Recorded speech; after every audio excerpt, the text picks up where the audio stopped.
Hello everyone, today I have a review of another Russian knife from NOKS company, model Varan.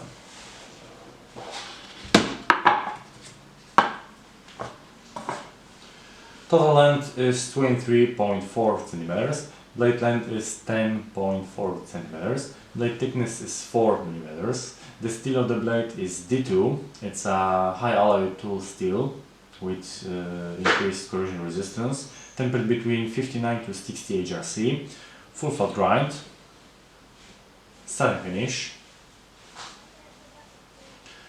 The model name is written in Cyrillic on the blade, Varan. Design A. Bilyukov. The name and logo of the manufacturer, depicting a pterodactyl.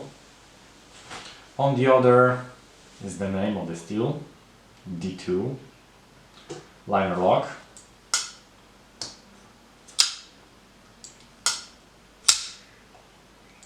Opening with a flipper or a hole in the blade.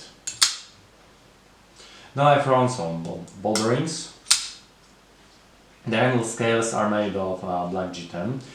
There is also available version with orange G10 or black coated blade. It's worth to mention that the logo is then visible on the blade when the knife is closed and gives a very nice visual effect. Holes in the handle relieve the knife. The main axle screw uses a flathead screwdriver, but you can also use some small coin. Stainless steel pocket clip without any motif. Hole for paracord. In summary, another larger folder from NOKS company, but this time in a slightly spherical style. The knife is in a way inferior to Spyderco knives in its mechanics and ergonomics. It's really well made and there is nothing to complain about. If you like larger knives, you will definitely like Varan model. That's all in this review, thanks for watching.